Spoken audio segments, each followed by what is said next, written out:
What's up, you guys? Sean Ross Sapp, managing editor, FightfulMMA.com. Go there to get all of your MMA news. Go there to get all of your live coverage. We have hundreds, thousands even comments in every live coverage that we do. We do a pick 'em before the event. Starts about Wednesday. You can pick for the main card all the way up until that main card starts. We had UFC Fortaleza last weekend.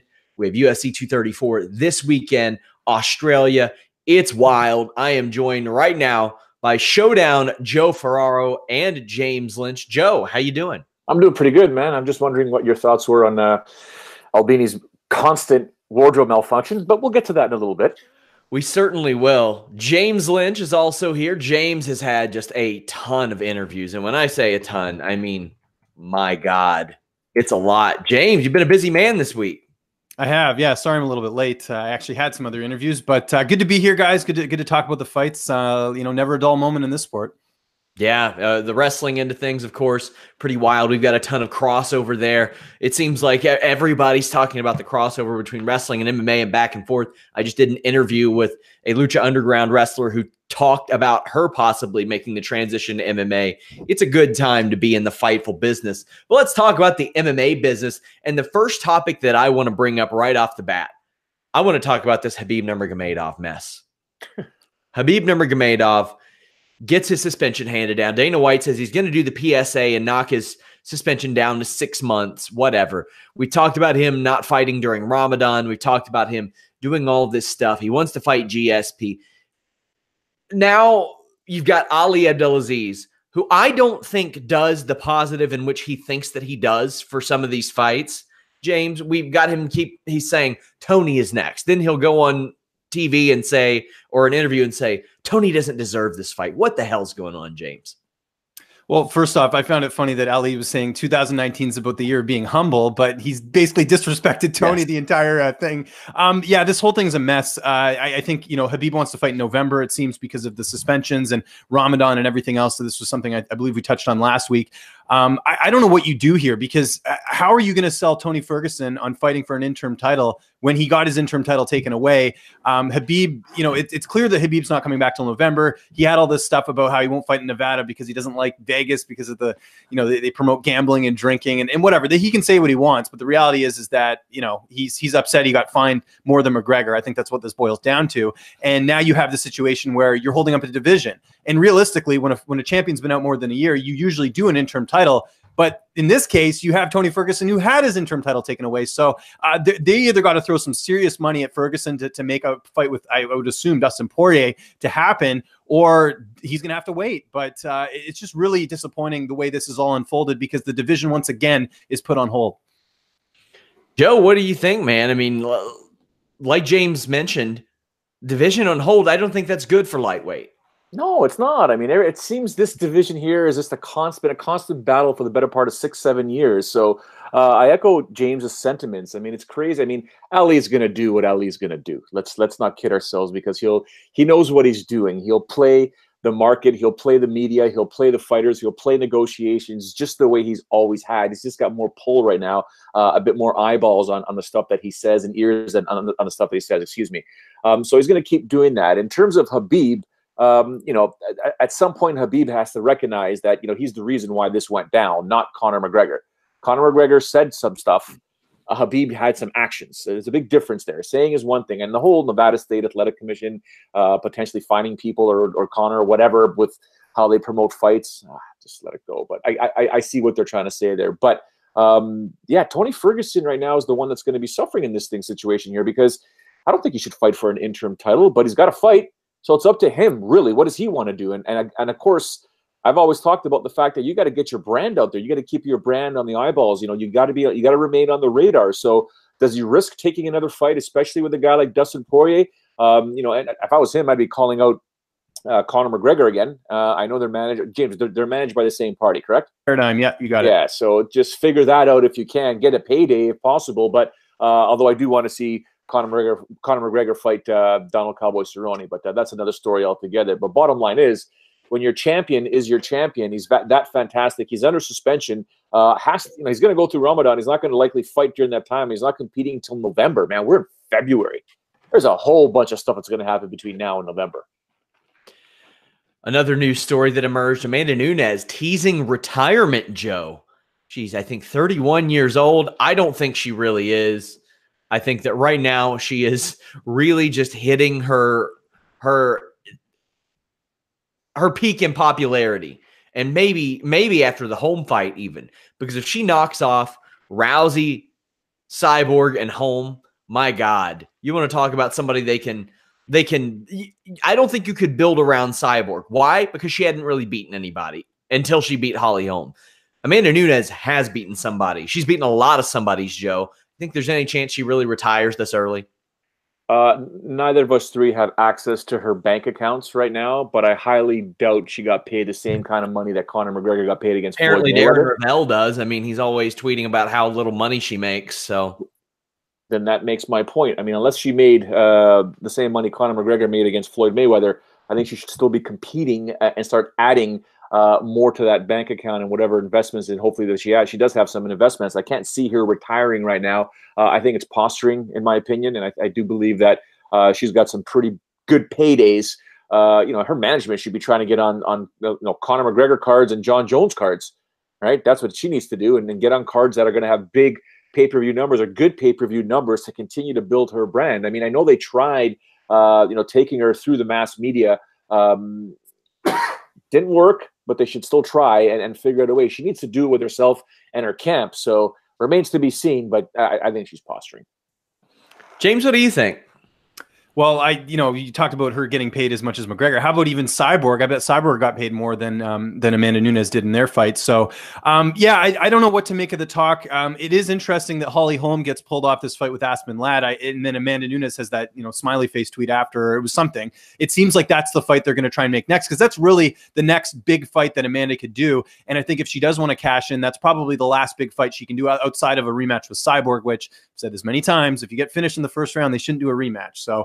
I think that I think it's possible. I don't think we'll see her retire. I think she will fight Holly, just because when they throw those dollar signs out there, that makes sense. Because I found it so odd last week that just casually Dana White's like, oh yeah, Holly Holm, Aspen Ladd, yeah, they're not fighting. It's like, what? Like, that was a great fight, and like all of a sudden it's pulled off. So that makes me think that they are working on Holly versus Amanda, and maybe it just took them a couple months to figure that out. But nonetheless, I think we will see Amanda Nunes fight again. I think it's just it could just be her trying to get a bigger payday, so to speak, by hinting at retirement. We also had UFC Fortaleza. I spoke about it at length on Saturday night. You all can find that podcast all over the place. James, I want your impressions of this card. I thought it was a blast. I was told by someone within the UFC that afternoon, expect a brisker pace. It was brisk, and I loved it. It was a breeze to watch this show. Yeah, it certainly was. The pacing, that's always been a big issue with the UFC. And this, not only was the pacing good, but this card ended up being great. Just so many finishes, so many good highlights that you could pinpoint. You had, legends and, Aldo and Maya getting wins. Like, it really had a little bit of everything. This card literally couldn't have gone better, especially with how the main event capped off with Moraes getting another highlight reel finish there. This card was great, but man, Johnny Walker, another splashing performance, definitely had Ledet on the rocks with that elbow, and, just a blue label performance from him. What can you say? Joe, you're up next. I'm not going to bother, but I did notice your tweet when you were when you're looking for puns from James and I. I was actually not at home. I was with kids, and I'm like, I really shouldn't be tweeting anything right now. But I want to put a pun in there about Johnny Walker's illegal kick to Justin Ledet's head, but I won't. Other than that, it wasn't illegal. It's an illegal technique. It never landed, but it's illegal. What is illegal about it? He threw a kick to a downed opponent's head. Well, it didn't hit his head, so it's not illegal. It is illegal. It didn't hit, though. Uh-oh, we've opened up a can of worms here. You can throw that to the legs and the body, right? Correct. Can't throw it to the head. That's what it landed. That's where it landed. It didn't land on anything. It didn't touch anything. Well, it landed on its leg. The head, the referee does have the right to call time. It grazed his leg, though. So, I mean, so the referee does have time. Explain this to us, because you're the one who's certified in this situation. So the most basic way to explain it is anytime a technique is thrown in a manner that could jeopardize the fight, the referee does have the opportunity to stop the fight and warn the fighter. If you connect, you do have the right to disqualify the fighter, take away a point, but first you got to get the other fighter assessed. but you can't be throwing illegal techniques at all. For example, even a 12-6 elbow, which we all hate. If you throw it and it doesn't land, you can still stop the fight at that moment and warn that fighter. Right. So there's tons of different things that, and we saw what happened there when who was it against somebody got finished before they were holding on to the cage. I think it was Tamor. Was it Tamor? Yeah. Somebody was holding on to the cage before they got finished, and the referee basically said, he's getting his face beat up, but he's trying to get his hands off the cage. You can actually, stop the fight at that point there, right? So the actual rule itself is you cannot throw that technique. That's what it was all about. So just because he throws it and it doesn't connect, where does that land in that spectrum? Because it didn't land anywhere. It's like, can you warn him? You can't disqualify him for... Nope, because it didn't land. So you cannot disqualify him. The opportunity to warn him had already subsided because the kick actually missed. So he missed with the kick. So when the kick is thrown, when a legal technique is thrown, the referee should have stopped that action, but he didn't, and the fight continued, and he got pummeled, or Johnny Walker pummeled Ledet, and basically finished him in 15 seconds. That point there, there's no appeal. Justin Ledet cannot have an appeal, despite the fact that an illegal technique was thrown. The illegal technique did not land, so you will not be able to even get close to winning an appeal on that one there. Interesting. So the prelims, I'm not going to pretend like these were earth-shattering prelims or anything, but these were very easy to get through. The way that they had budgeted this, the show started at 5 p.m. Eastern. So, James, for you, that would have been like 2 p.m., right? Yeah, actually, I missed these live because I was actually doing interviews. I forgot that this card was on so early, so I was kicking myself when I was seeing updates. I was like, so PVR'd that bad boy and watched it later. But this was very, very easy to get through. The way that UFC usually budgeted things, it was for one fight per 30 minutes. Now, the prelim show started at 5, ended at 8. And instead of 6 fights scheduled, they scheduled 7 fights. Now, while that doesn't seem like, wow, that would make everything go much quicker, it did. It did much, much better. And then the main card, they do the same thing. Then they budget 1 hour for the main event because it is scheduled for 5 rounds. We had 6 fights on this main card. So ideally, 2.5 hours for the 5 3-round fights, and then 1 hour for the main the main event. So you would have been budgeted for 3.5 hours there. No, 2.5 hours. This show was done, Joe. This we talk so much and crap on the pace of the shows. This is a major step in the right direction for the UFC. Still not good enough for me. I know you guys are probably going to disagree, but 3 hours maximum for a show. Done. 3 hours. Hockey, baseball, well, maybe not baseball, but hockey, NBA, so basketball, NFL, man, 3 hours. 3 hours. Done. In and out. Let's go. Enough with these prelim crap and guys that shouldn't even be part of the UFC or girls that shouldn't be part of the UFC. Have a 3-hour event. Call it a night. James, I think that the fact that these shows are so long is one of the reasons that UFC can't run on like Wednesday or Thursday nights. Mm-hmm. You can't run like a 6-7 hour show on a Wednesday or Thursday night because UFC, you always hear, I hear people talking about All Elite Wrestling, this new wrestling company. And it's like TNT, if they came to a deal, what are they going to do? Put this company on Tuesdays or Thursdays? No, NBA's on that night. So people will go out and watch things on Tuesdays, Wednesdays, Thursdays. People will tune into things, but the thing is, not when it's 6 hours long. If you have like a 3-hour window, then maybe. What are your thoughts on that? Why do you think Contender Series is so successful? A big reason it's so successful, there's 4 fights. That's it. That's easy to digest on a Tuesday night. And that's why people like it so much because it doesn't drag on. You know, the pacing's good. I'm with Joe. I really, and people are probably sick of us saying this, but less cards, more quality, less matchups. You're going to keep fans happy. That's all I hear whenever I go out. It's all I hear from so many Canadian fans that have lost interest in the UFC. They don't know who's who. It's too long. I don't know when the fights are on, blah, blah, blah, blah, blah, blah. I'm bored. I just want to watch the main event and the co-main event if I'm lucky. That's what I hear. So, And you get, the thing is too, you get fighters lost in the shuffle. Like there were some good performances on the prelims that unfortunately were overshadowed because of Marlon Moraes or whatever. Like imagine if they would have split the cards, they could have done like, the prelims as a card in itself, like a whatever, like just a fight night. Like, they used to have Strikeforce challengers back in the day. That was, people watch that. I mean, it's, it's up and comers, it's prospects. I'd say, there are a lot of good prospects on the undercard that had some good performances. You could do a Thiago Alves, Max Griffin, fight night card that's like 5 fights. Sign me up. I'm down. Yeah, I would love that. I think that would be great. I think people you can run smaller venues. There's nothing wrong with that.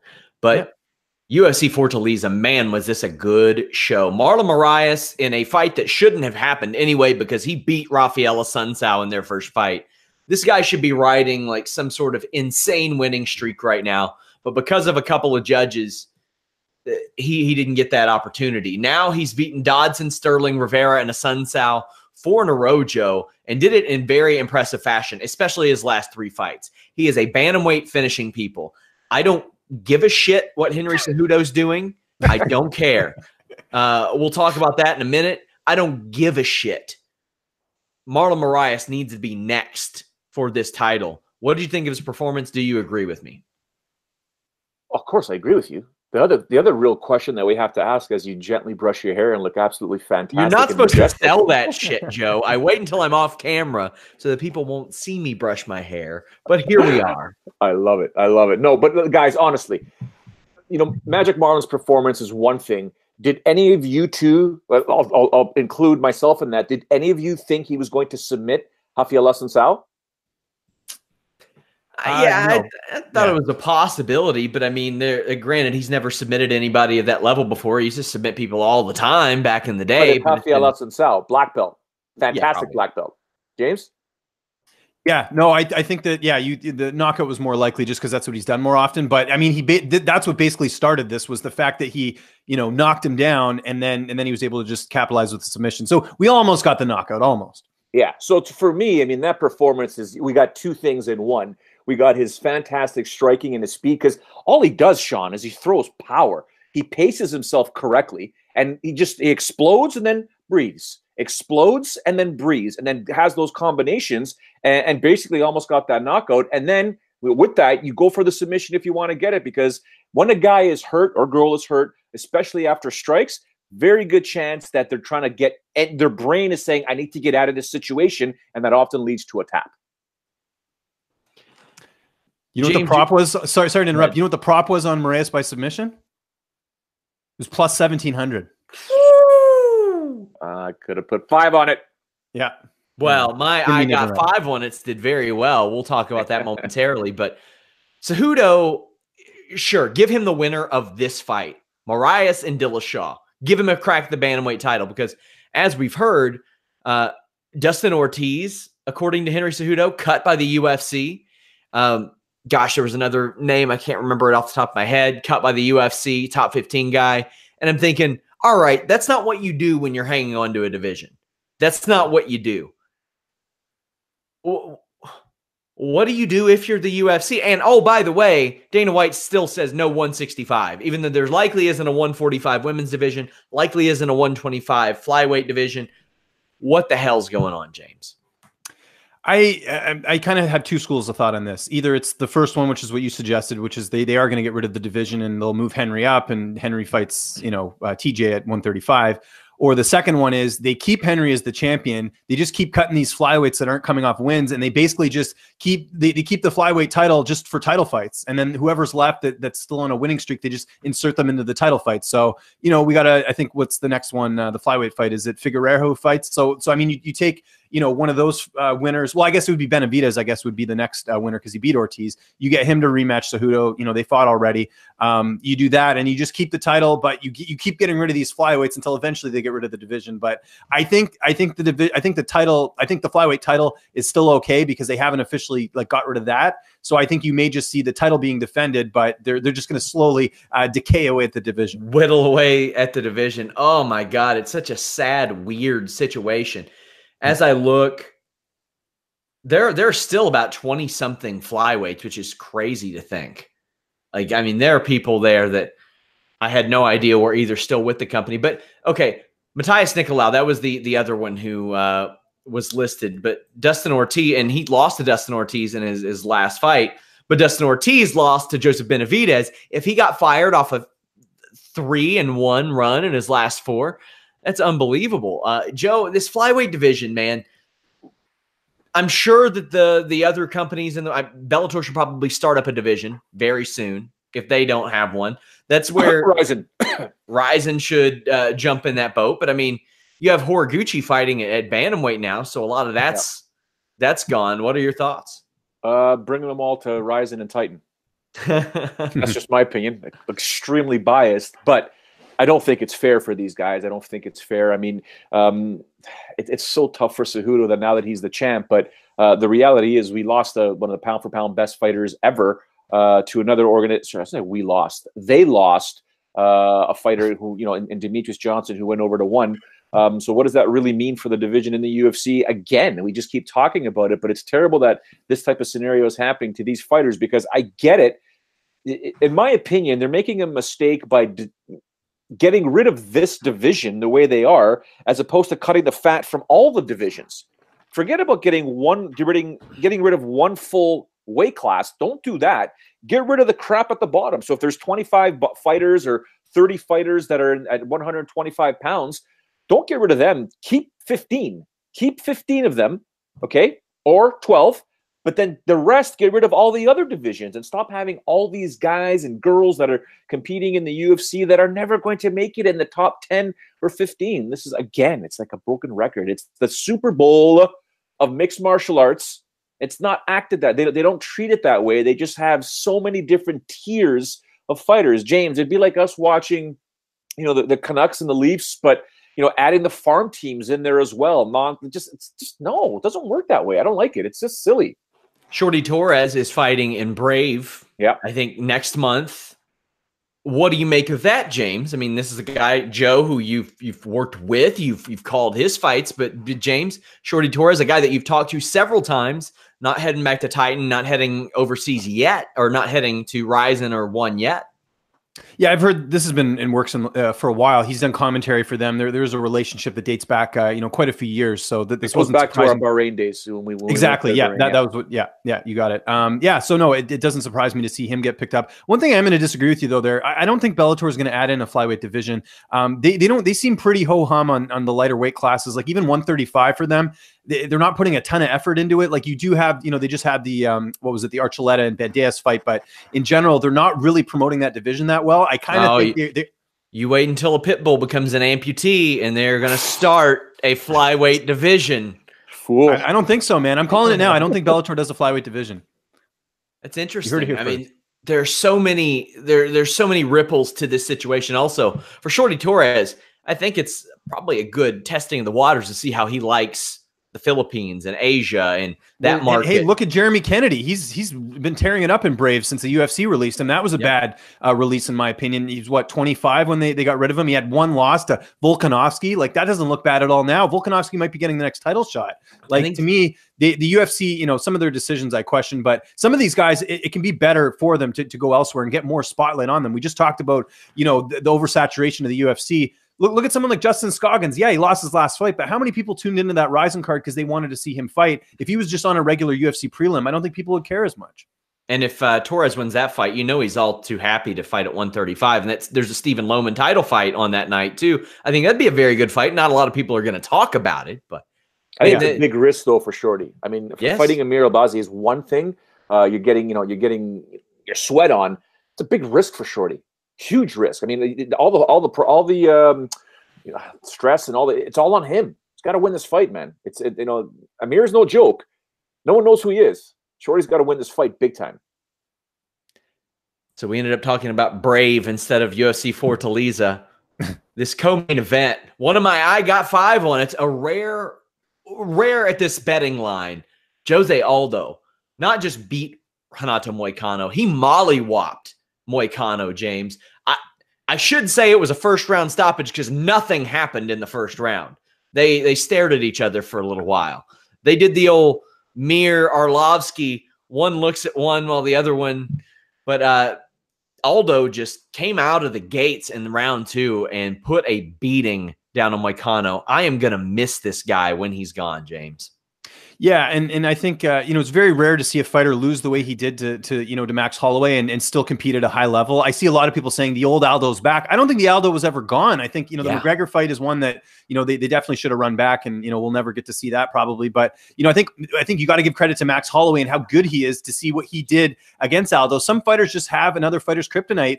Quentin Jackson with Chuck Liddell. There's just certain fighters and matchups that are just not good for particular fighters. Because I think we forget that Aldo beat Frankie Edgar after he lost to McGregor. Like, that was still a good win at the time. So I see a lot, the narrative right now is like, oh, the old Aldo's back. I think he's always been there. It's just that he's had to fight guys that weren't suited to his style. I mean, we saw that with Jeremy Stevens and in this fight. But I think this is great for Aldo. I want to see him go up to 55. I mean, he's not going to fight Holloway anytime soon. I wouldn't think, when you lose twice decisively the way he did. I'd like to see him test the waters up there. Imagine him and Dustin Poirier, or him and Ferguson or someone. I mean, that would be awesome. So and it still seems like he has a tough cut to 45 too. So we'll see what happens there. Joe, Conor McGregor then took to Twitter to imply, without explicitly stating, that last year he was very close to fighting in Brazil, which would lead you. Who's he fighting in Brazil? It ain't anybody but Aldo. That's it. Aldo wants this fight. He also wants Pettis at 155. He says he wants 2 more fights and then he'll wrap it up. But man, if I'm Dana White, I might pull one of those. Yeah, I'd like to see him fight 3 more times, like he does the Daniel Cormier if all goes well at the end of the year, because he looked really great Saturday night. Yeah, I'm with James though. Like, the dude never left. He's always been the same fighter. He just happened to have fought a guy that has his number, no ifs, ands, or buts. Max Holloway will suck the life out of Jose Aldo until he's fatigued and then put a whooping on him. That's just what Max Holloway is going to do. And Max is just at another level now. He's fantastic. And the Conor McGregor fight, we can always go back and say, yeah, it was a fluke. Maybe it wasn't a fluke because Conor did throw that punch. It was a marvelous punch. It was masterful. But when that happens that quick, I'd like to see the other fighter, a.k.a. Jose Aldo, fight a few more times before earning that rematch. And if you don't think he's earned that rematch, I respectfully disagree. I would love to see that rematch, although I don't think it's going to happen at 145 pounds. And we've been saying it for years. Jose Aldo, in my opinion, should have gone up to 155 pounds at least 2 years ago. Love to have seen it. He fought Max Holloway a second time. Fine. He's had 2 more fights, I believe, since then at 145. But you're not getting any younger, son. And there's a whole brand new division that you could enter and just completely wreak havoc in with your name, with a bunch of fighters that would be more than happy to tango with you, make their name off of you, that you could simply destroy en route to potentially getting up to another title shot. So I think he should move up to 155 pounds. And I don't believe he should get a title shot versus Max Holloway because he was destroyed twice. Yes, I agree. You guys were spot on Damian Maia. I call him UFC's knuckleballer because I don't think that his ability to do what he does is going to go away anytime soon. And I had picked Lyman Good for the upset here, but no, Damian Maia just dominated, did what he does. I don't think this particularly helps him in the division, but it does keep him very relevant. You all talked about the level of talent that he's fought before. It's very clear when he fights somebody of Lyman Good's level, he's putting that guy away, Joe.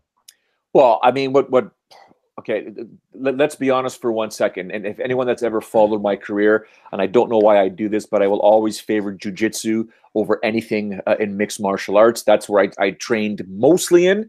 My boxing, my Muay Thai, my kickboxing when I was younger, whatever is one thing, judo, whatever. I spent most of my career training in the gym doing jiu-jitsu. And to see what Damian Maia did to Lyman Good, there was one specific technique that I talked to some of my instructors about. I said, we need to work on this, or you guys should be teaching your students this as well. As when he had Lyman's back and he had the clinch, how he used his left leg to pull Lyman's right leg away from him, so his base completely opened up. He had to stabilize his own base, and Damian took advantage of that by getting onto his back. It just left leg pull over, backpack, hooks are in. I mean, that's just a beautiful string of techniques. It goes back to the old Hickson Gracie adage, and even Renzo Gracie. They always talk about the flow of what to do next. You should already have your 2 or 3 moves ahead every time you do it, and that's what Damian Maia did. And to be able to pull off that rear naked choke the way he did, and again, I think it was Bisping who said it. Dude, you never got punched in the face again. another fight where you did not get punched in the face, and that's jiu-jitsu 101. So kudos to Damian Maia, and like we said last week, look at those last 3 losses. Those last 3 losses were against the top 3 guys in the division, so good on him. Damian Maia, a nice guy to have to put on a fight night card in Brazil, 3 from the top, James. Certainly, yeah, it paid off. I think that was another good story of this card, was that Maia got another win. People thought he was done. I don't know what he has to accomplish at this point. I don't think we're going to see him make another run towards a title shot. I think, I guess just at this point, just get exciting matchups, and when he wants to hang him up, he'll hang him up. But great win here. Like his last name suggests, he's Lyman Good's quite a good fighter. So I think that for him to go out there and beat him in the first round just shows how good Maia is, and he's not some washed up guy. He just can't beat the top competitors in the division, but clearly he can beat everyone else. Now, did David Tamer fight Charles Oliveira Saturday night, or did he fight Max Holloway? What was going on with Charles Oliveira? Now, there were some weird pokes and all that going on. Joe, what did you think of that situation? Obviously, a bad poke. I loved the point deduction immediately. I love it. You got your fingers out all willy-nilly. I'm cool with that. However, the ref did miss the second eye poke. Oliveira didn't, because he called a stop to the action 3 times. What do you do in this situation, Joe?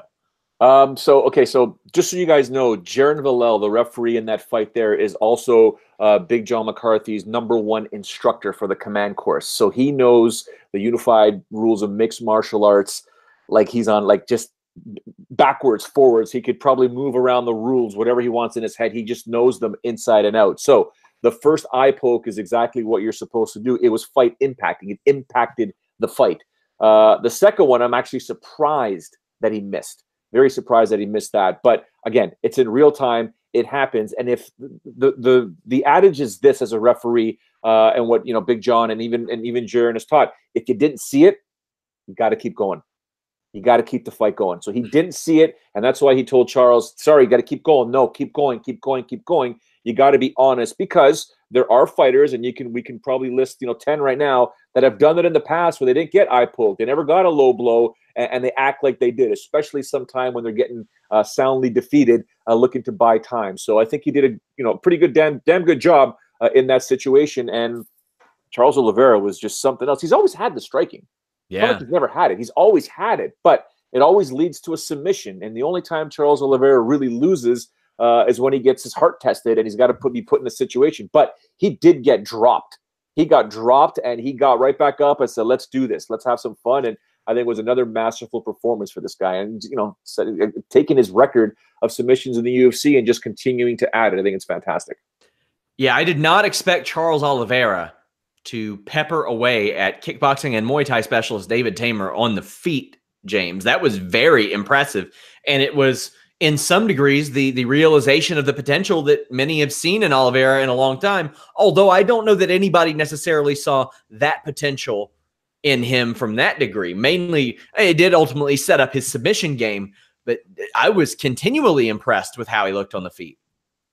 Yeah, and I think it just goes to speak the experience that he had heading into the fight. I remember when he fought Jim Miller and he got submitted and everyone's like, this guy's a bust. And just look at, I'm just looking at his record here. I mean, you look at the guys he's fought: Cerrone, Edgar, Swanson, Holloway, Pettis, Paul Felder. Like, all those are really like top-notch opponents. Like, of course, certain fighters, they don't evolve, but I think with Oliveira, because he was so young when he got in the UFC and because he fought such tough competition, we're seeing those experiences pay off in the octagon. And that's, to see his striking on display doesn't surprise me, just with how many fights he's had and how many training camps he's gone through. He's really coming into his own now. And, again, how old is he? He's 29 years old. He's still under 30, man. Like, I think the best is yet to come. And I think this was just one of those performances that proved that.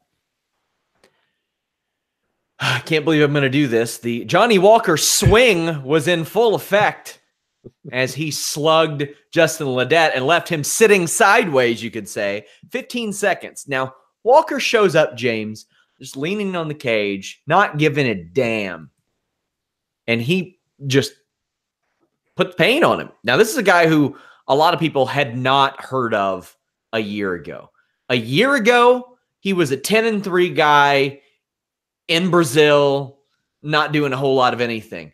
And just from February to March, he won 3 fights, including one at heavyweight, won 2 titles, I think, then got on Contender Series in August. He won that fight against Roundtree via KO. He put the pain on Ledet. I mean, this is somebody that we have to watch at this point. Yeah, it's sort of the perfect storm here. You know, you have a division that is in desperate need of prospects and up and comers, and here, lo and behold, we have Johnny Walker, who has a really cool name and happens to, you know, kick some serious ass in the octagon. And you know, he doesn't even, like, you know, you saw his post-fight interview. I don't know what his English level's like, but in general, like, he's just he couldn't have had a better career so far in the UFC. Like, 2 impressive wins, highlight reel fashion.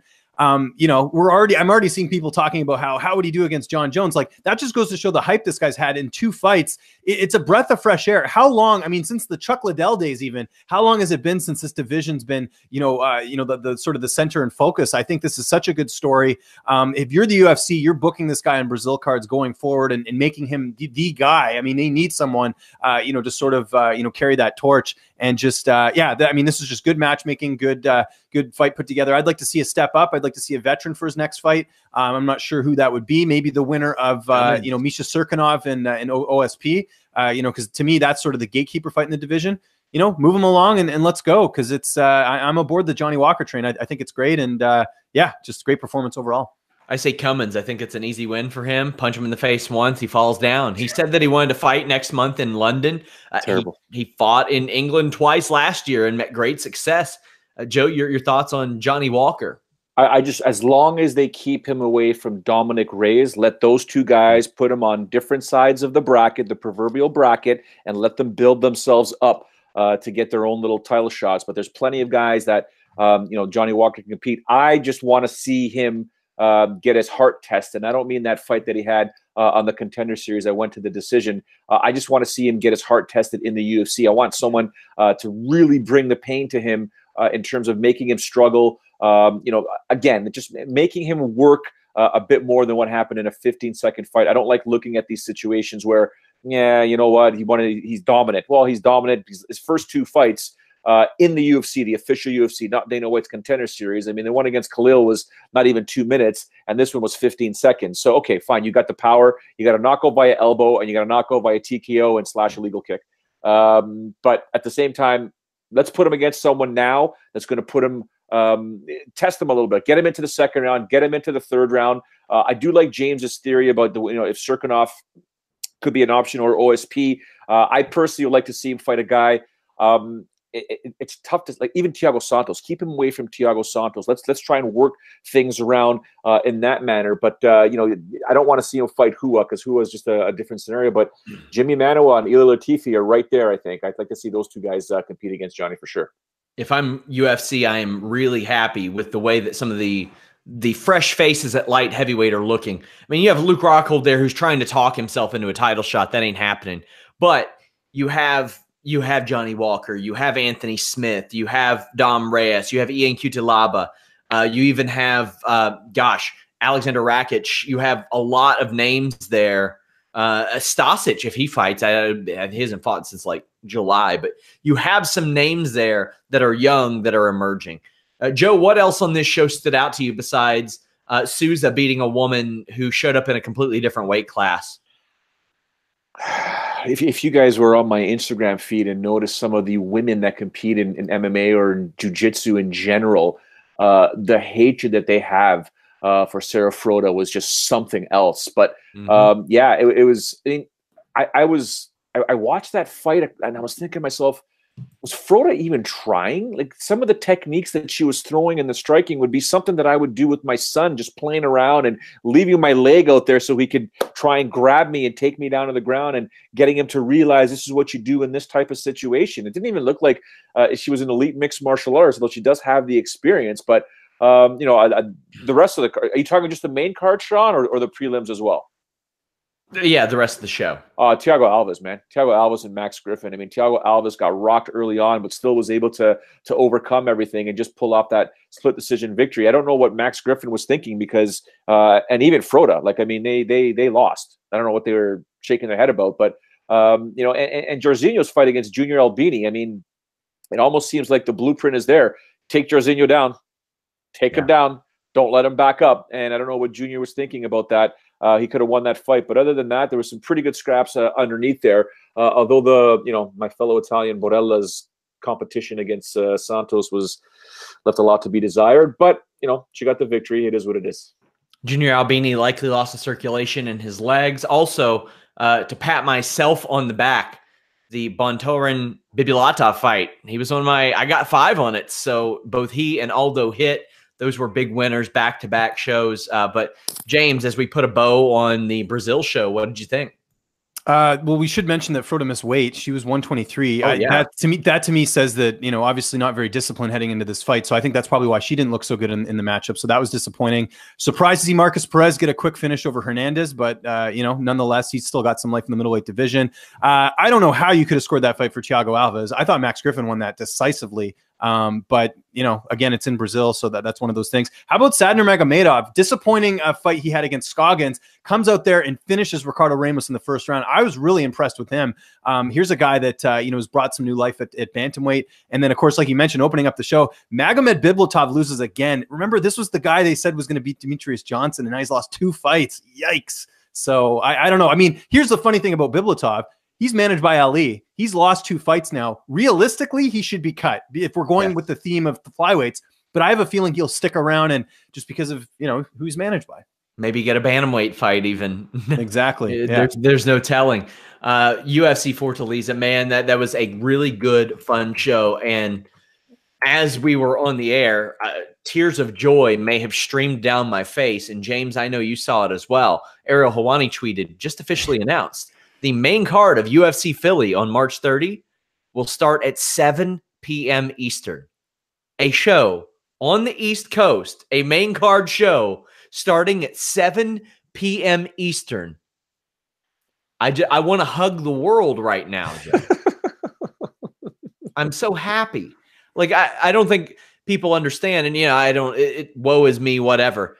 UFC nights are the worst work nights these days. I mean, it's 4 or 5 a.m. usually when I can get to bed, and I'm covering it from my office 10 feet away from my bed. I can't imagine what it's like for the people who are there and have to do it and then have to go to the hotel or the media room or whatever it is they may do and wrap it up. It is unbelievable. But we have a show, actually 2 shows to look forward to this weekend. Bellator's first effort in Europe. And you know it's got to be headlined by a Pitbull. Patricky Pitbull, Ryan Scope. You have Aaron Chalmers against Corey Browning. And that's really it. Not putting a whole lot into this show, at least from a domestic standpoint here in the States. But they do have Pitbull on the show. They do have Aaron Chalmers, who's a popular name over there, James. What do you think of this show, and anything stand out to you? I forgot this show was on this weekend. That's just how little it's been promoted, at least this side of the pond, so to speak. But I mean, Jim Wallhead's on the prelims. This is basically a Bama card that they put Pitbull on. That's what this is.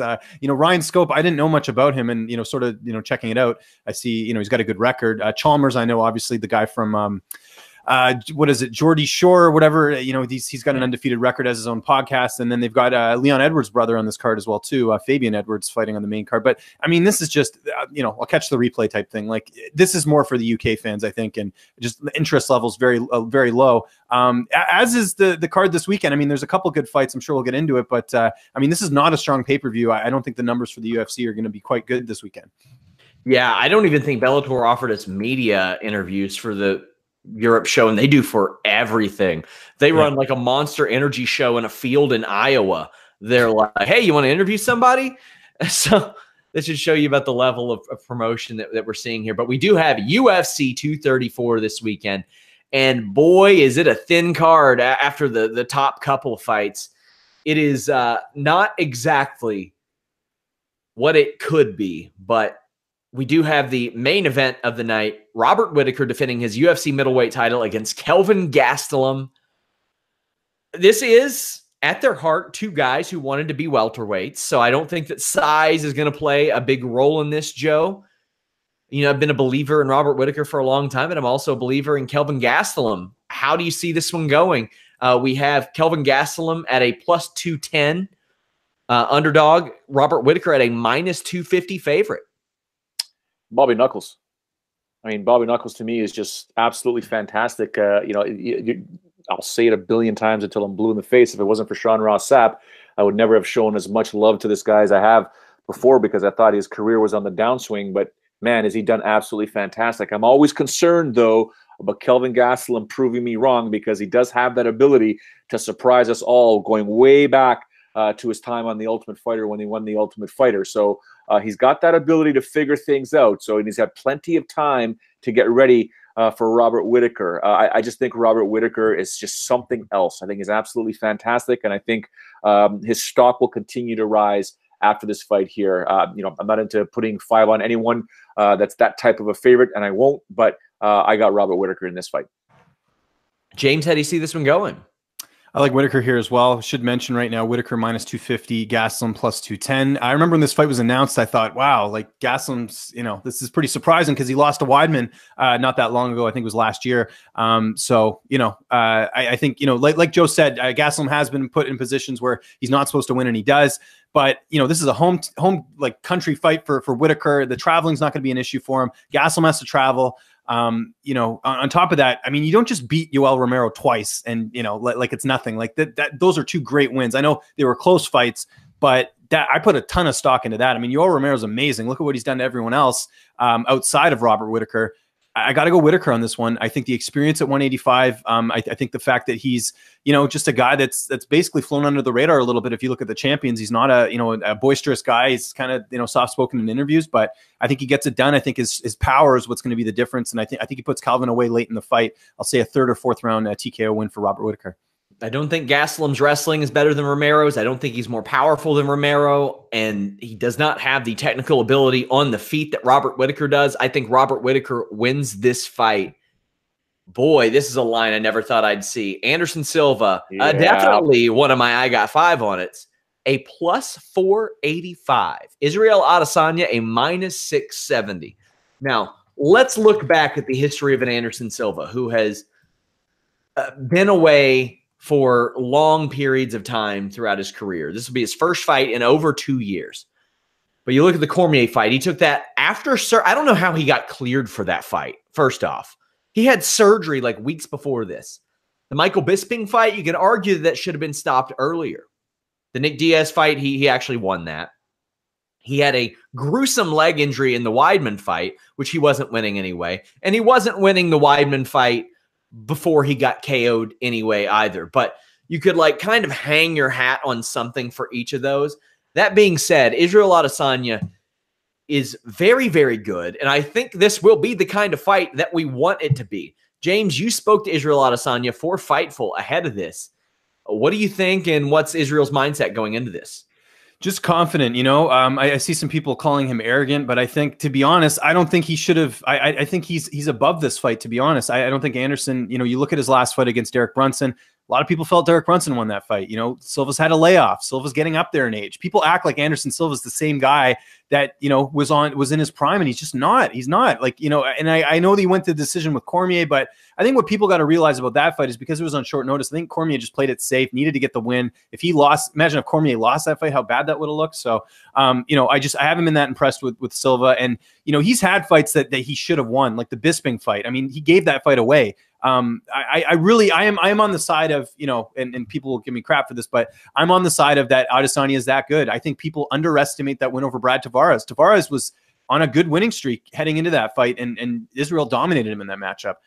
You know, and then he followed it up with finishing Brunson in the first round. So I'm expecting big things out of Adesanya, but like I've said many times in the show, is the value on Adesanya? Absolutely not. I mean, crazier things have happened in this sport, but look at this. Anderson Silva wins by submission, plus 2,000.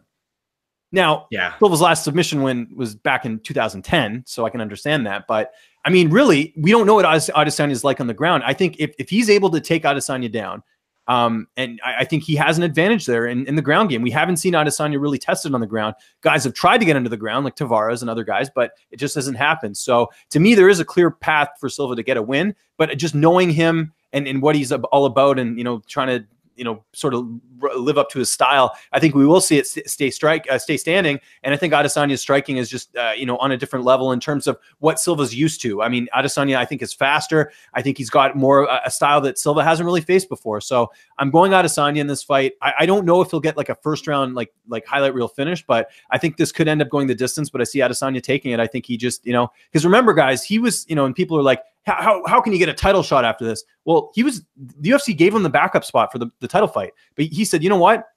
I want to fight. I don't want to wait around. So give me someone, I'll fight him, whatever. And I'll, then put me in, coach. But yeah, he was guaranteed a title shot, or sorry, the winner of this fight, or at least the backup. And instead he opted to fight Silva. So I like Adesanya in this fight. Well, the way that things often happen, we can't rule out the possibility one of these men compete for a title this Saturday. I mean, that's one of the reasons they're there, is to compete. And to be honest with you, I'm surprised the UFC doesn't have a third middleweight fight on deck to slide up to have one of these guys. Because say Kelvin Gastelum misses weight, then you've got a Robert Whittaker versus Israel Adesanya main event and nothing else of name value on this show. Maybe you can talk Anderson Silva into fighting Sam Alvey at light heavyweight or something like that. But if somebody misses weight on this show, it's a one-fight show. That being said, Joe, how do you think this Adesanya Silva fight goes? I think Anderson Silva is about to look into the mirror and see who he was, or the type of fighter he was 5, 6, maybe 7 years ago, and will wake up and be challenged in the middle of a fight, and you'll see almost a renaissance where he's like almost an awakening, where he realizes, I can't knock this guy out, and I don't know if Adesanya will be able to knock him out. Maybe he can, but it's good. I think it's going to be a back and forth battle for 15 minutes. Fight of the night. High-level striking, Anderson Silva realizing, I'm in big trouble. I have to win this fight, and hopefully he realizes that he's fighting a young buck, and we all know speed kills. And I think speed, with Adesanya's speed, is going, and he's got precision too. Anderson has precision. He just doesn't have the speed anymore, so he's going to have to hide a lot of his techniques. I think Adesanya wins this fight here. I think it goes the full 15 minutes. I mean, I don't even remember the last time Anderson Silva took anybody down to the ground or even went for a takedown attempt. So in this fight here, I think Israel's going to push Anderson Silva. I'm not saying Israel's going to play it safe. He'll try and capitalize on his opportunities, but I think this one goes the full 15 minutes. I think we're going to get a bunch of highlight reel techniques and just craziness in this fight here. For all of the close fights and the betting odds that were UFC Fortaleza, there are a ton of mismatches on UFC 234. Actually, maybe the most I've ever seen. One of those is not Ronnie Yaya and Ricky Simone. Plus 105 for Ronnie Yaya, minus 125 for Ricky Simone. I got Yaya here, Joe. Yeah. I like Ronnie Yaya. I think Ricky Simone is very good, but I think that Ronnie Yaya is just incredibly underrated. He has won 7 of his last 8 fights. When you look at it, he's got 1 win in his last 9 fights.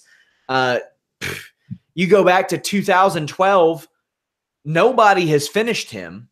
Actually, go back to nobody's ever finished him in the UFC, period. He hasn't been finished since the WEC days.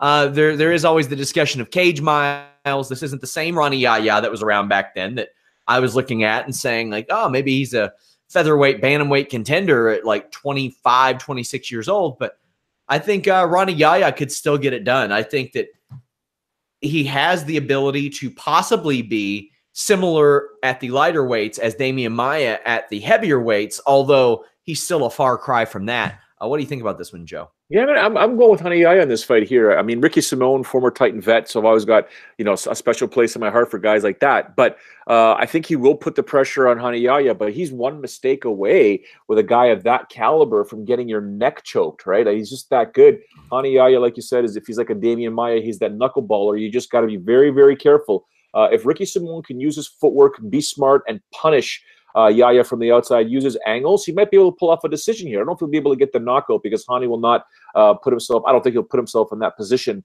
to get his chin rattled that way. But at the same time, Hani Yaya gets one hold of Ricky Simone. It's going to be a long, long night for Ricky. So I'm going to go with Hani Yaya on this one. James, how do you see this one? I like Yaya as well. I was looking at the Yaya wins by submission prop plus 219. That's not bad.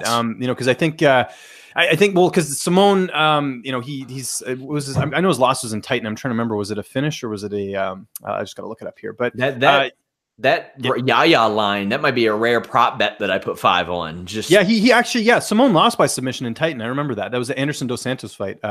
back in 2016. So it's possible. But yeah, I haven't really been that impressed with Simone, to be honest. And you look at Yaya, he's got the experience. He's a guy that has some good wins. Like and if you look at sort of the guys he's fought, I think this is just a great opportunity here to take an underdog. And Simone may be great, but I don't know if he's there yet. So give me Yaya by submission by plus 219. I'll take that. Well, there are a lot of underdogs that you all can take on this show, and we're not going to devote too much time to any one of these fights because, quite frankly, they don't matter very much. But you did speak to Nadia Kassem, who is a plus 225, Montana De La Rosa at minus 265.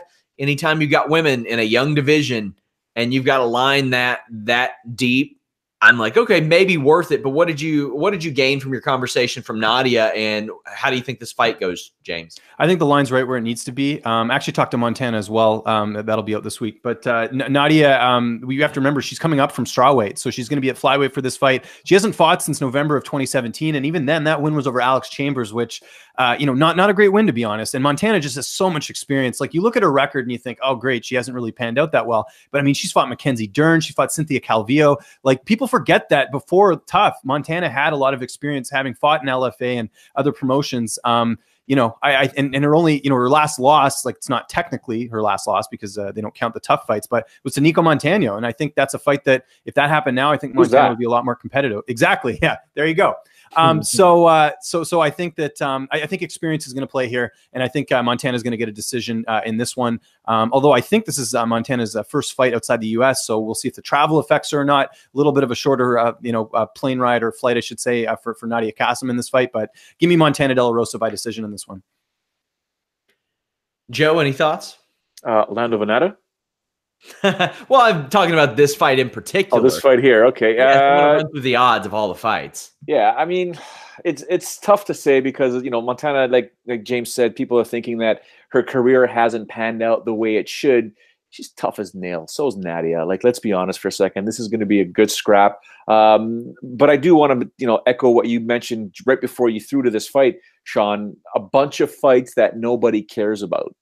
Do you know what I'm saying? Like, you want people to care about your cards, especially a pay-per-view card.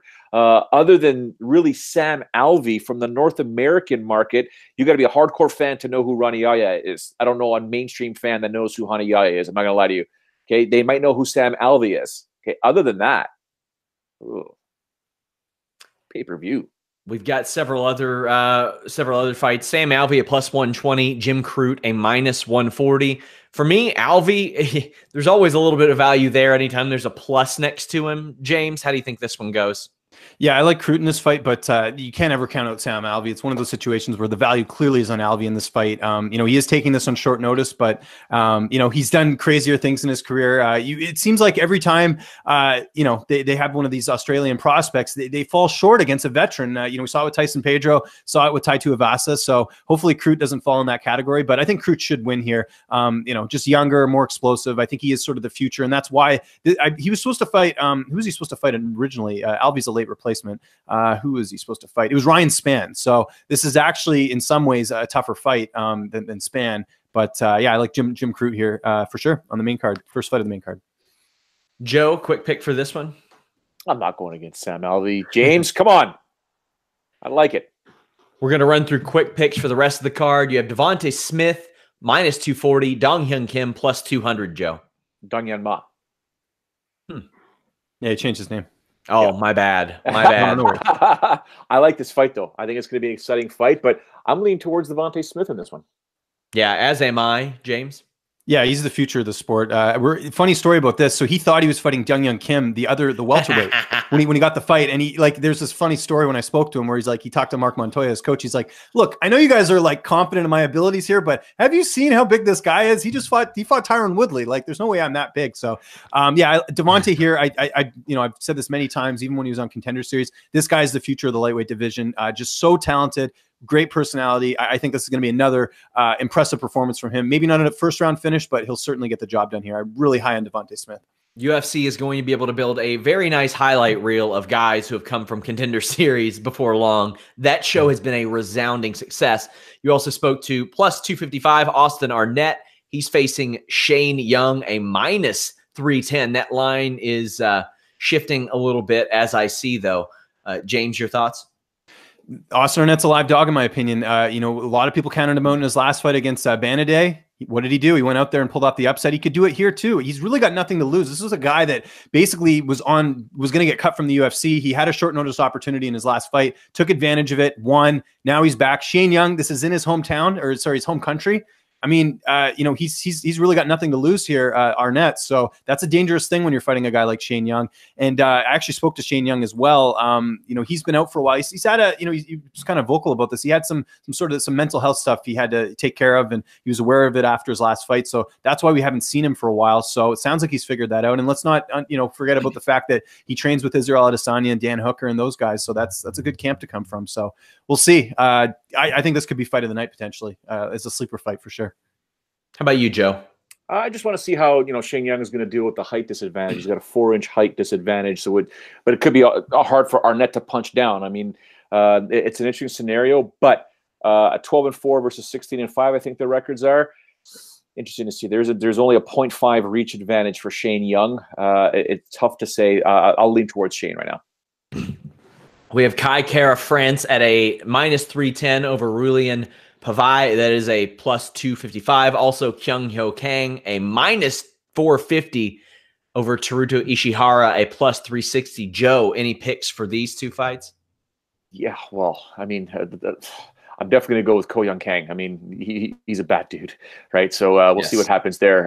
In terms of you mentioned the Kai Kara France fight against Paiva, excuse me. Paiva's a favorite, right? No, the underdog, +255. That's a live underdog if you ask me. I'm going to go with France and Kang here. James? Yeah, same picks. I'm surprised Ishihara got another fight, to be honest. He's lost like 4 of his last 5, so this seems just like a showcase fight for Kang. France as well. I know Paiva's great, but France, I mean, this guy was hyped before he got in the UFC, and he's looked good, and, it's in Australia, so I got to think that, the hype's going to be around him. But these poor guys are flyweights, like, it's like, what are you fighting for at this point? So I don't know. Lando Venata, he's got to win, Joe. He has one win in his 6 UFC fights. The 2 draws maybe saved him. He has no wins in his last 4 fights. He is a major favorite, though, -365 against Marcos Rosa. But as we've seen, varying levels of success against varying levels of talent for Lando Venata, as exciting as he can be.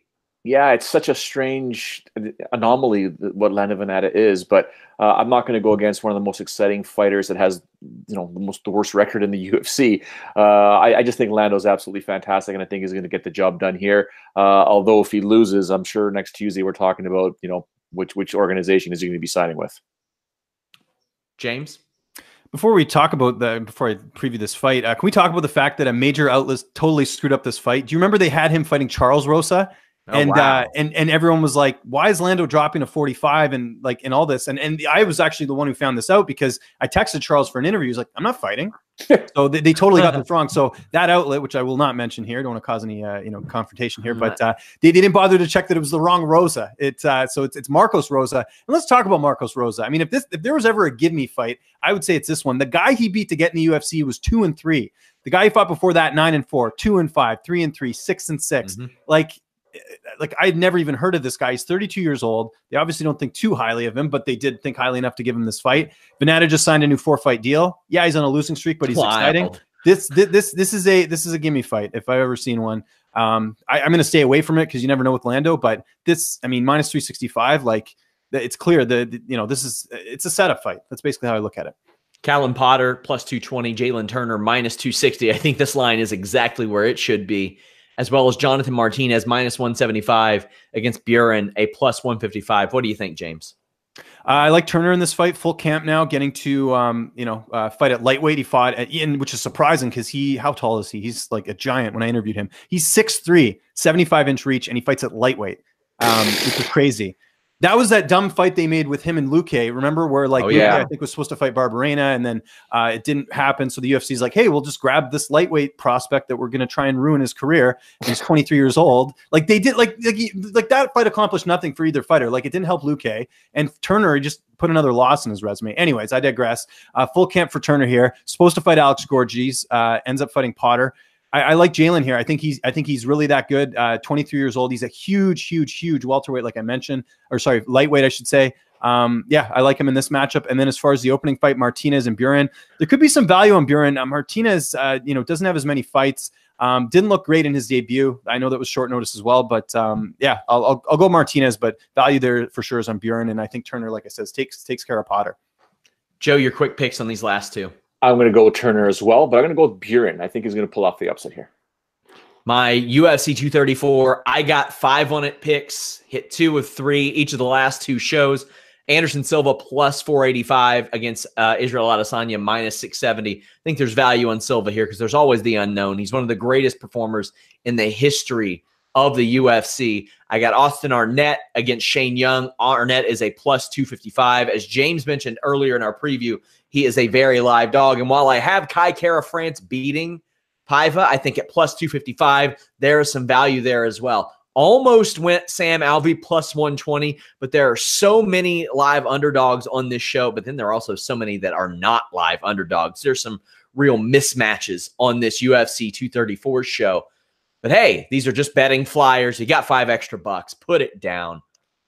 James, what do you got going on this week? A lot. You mentioned the interviews. I really plowed away. Got some more coming up this week. Yesterday, talked to Gina Mazzani, Dwight Grant, Luke Sanders. Interesting stuff there. He's not training at the lab, which is interesting. He's just sort of training with some other fighters as well. So we'll see. He's fighting Henan Barao. Good matchup there. Ashley Evans Smith, Courtney Casey. And last week we had that exclusive with Marvin Vettori, who I didn't even know was suspended by USADA. So that's why he hasn't fought. So he talks all about that. And who else? Emily Whitmire. We just got the interviews coming. Cynthia Calvillo. So just check out Fightful. We got you covered. Don't worry about any other sites. We got you covered for everything. Follow me on Twitter at Lynch on Sports. Thanks again. Cracked that 10,000. I saw. Congrats. I did. Yeah. Thank you. I appreciate Follow it. Joe at Showdown Joe. Follow me at Sean Ross Sapp. Joe, as we wrap up, what do you got going on? I'm just going to keep in contact with my 2 fools from Titan FC. Shorty Torres with his fight coming up, and that I don't know which one to call him. That bigger fool fighting for some welterweight title. I don't know, and Kamaru Usman, whatever. But he's pumped. He's jacked. But I mean, when I saw him at Titan, he's very, very excited. And then we saw the press conference stuff. So Kamaru is going to look to prove a lot of people wrong. I do like what happened with him and Ben Askren. Yeah, Kamaru. Guys, if you're on our YouTube, leave us a thumbs up, subscribe, check out James's interviews, do the same over there, share those. It goes a long way. Hey, if you have it, if you want to share them on Twitter, Facebook, Reddit, all that good stuff, that goes a long way as well. Thank you guys so much. Until next time, we're out.